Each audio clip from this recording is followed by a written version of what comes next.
Oke, selamat sore, kita jumpa lagi. Assalamualaikum warahmatullahi wabarakatuh.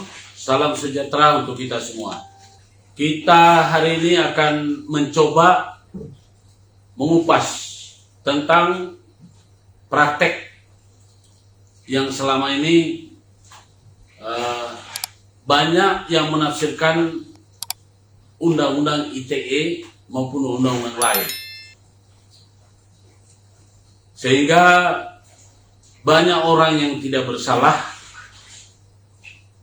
mendapatkan hukuman, dan banyak orang yang sesungguhnya punya kesalahan justru dibebaskan. Kawan, rekan maupun netizen, ya, pengacara, sahabat pengacara Guntur Alaremba, hari ini saya akan lebih banyak memberikan kita edukasi tentang penafsiran. Saya berbahagia ketika ada video viral dari kami tentang pelaksanaan penegakan hukum yang tidak berdasarkan hukum, kemudian menjadi viral, lalu Bapak Presiden kita Joko Widodo mengeluarkan yang namanya apa ini? Yang namanya keinginan untuk merevisi Undang-Undang ITE. Lalu kemudian saya juga bersyukur oleh Bapak Kapolri dengan kampanyenya yang begitu ketat dan akan memberikan sanksi kepada penyidik ataupun jajarannya yang melakukan pelanggaran. Beliau dengan sigap dan cepat mengeluarkan namanya telegram. Luar biasa. Selamat kepada masyarakat. Kita bersyukur kita memiliki yang namanya presiden seperti Bapak Joko Widodo, dan kita memiliki yang namanya Kapolri seperti Bapak Sigit. Ya, mohon maaf saya tidak terlalu hafal nama lengkapnya, tapi yang pasti Bapak Kapolri kita. Lalu saya juga bersyukur karena Pak Mahfud MD selaku Profesor Ahli Hukum Tata Negara yang juga menjadi Menko Polhukam, beliau sekarang sepertinya lebih responsif. Selamat saya ucapkan kepada masyarakat seluruh Indonesia. Hari ini saya akan menyoroti tentang adanya keinginan mulia dari Bapak Presiden untuk meninjau kembali atau merevisi tentang Undang-Undang ITE. Sebetulnya kalau menurut saya selaku praktisi dan sebagai penegak hukum serta selaku masyarakat yang juga terdakwa terhadap Undang-Undang ITE, saya melihat bukan undang-undangnya yang bermasalah, tetapi yang bermasalah adalah penegak hukum kita. Mereka menggunakan penafsiran. Jadi sekarang orang ribut ramai terhadap Undang-Undang ITE. Sesungguhnya bukan undang-undangnya yang salah.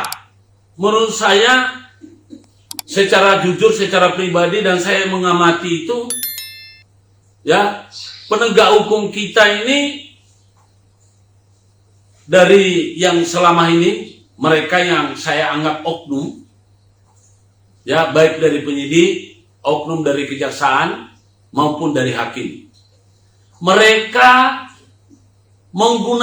bukan menggunakan pikiran atau kecerdasan serta ketentuan sesuai undang-undang, tapi mereka menggunakan kewenangan.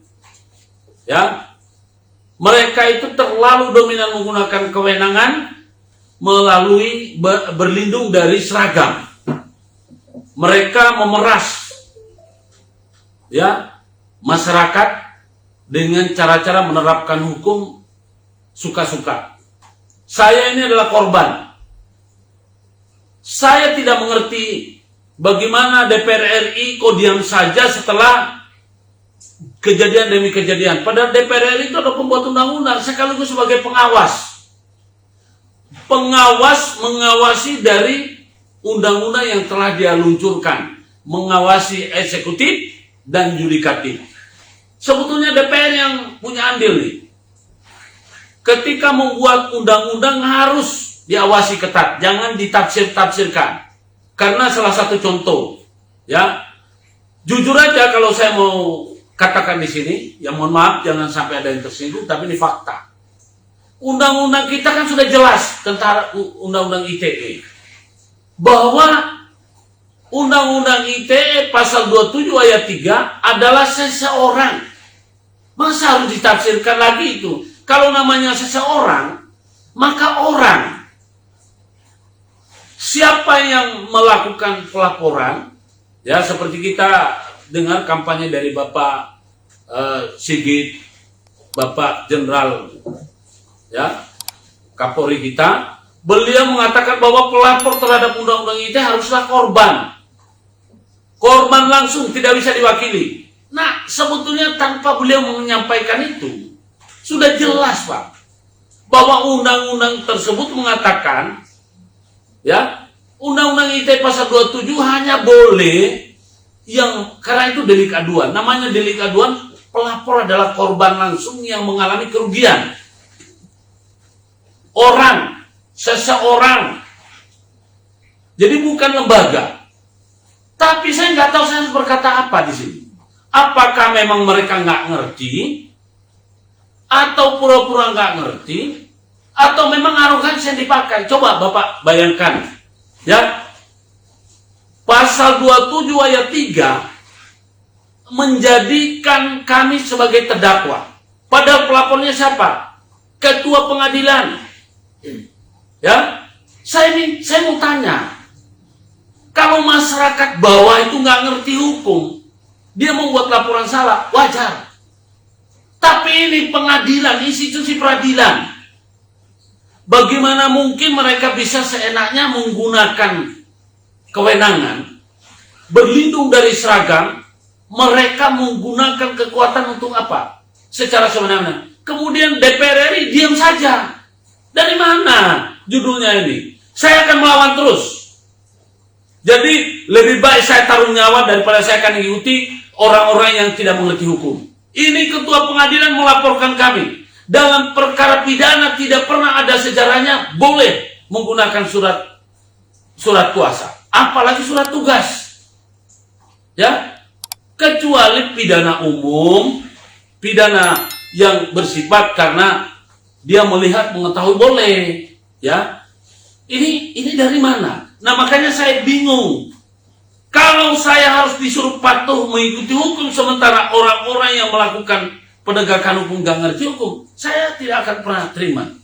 Lalu kita coba lihat Bapak Kapolri yang terhormat, ya, yang melapor ini orang gak ngerti hukum, lalu diterima oleh penyidik SPKT Polres Sidoarjo.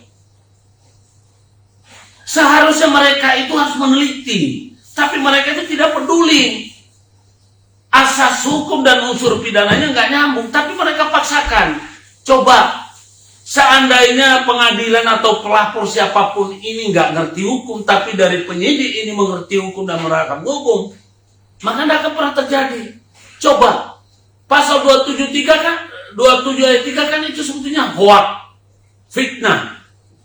Pencemaran nama baik itu berarti menyerang kehormatan orang. Bagaimana mungkin saya dituduh menyerang kehormatan orang, padahal yang saya protes itu adalah dunia peradilan.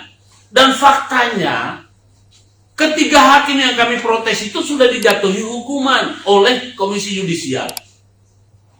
Anehnya, perkara ini dilaporkan oleh ketua pengadilan menggunakan surat tugas.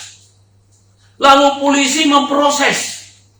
Kami punya sangkahan, kami punya hak ingkar, kami waktu dilidik di ini nggak dipedulikan sama penyidik. Tetap jadi seolah-olah memang itu sudah merupakan target, kamu harus ikut.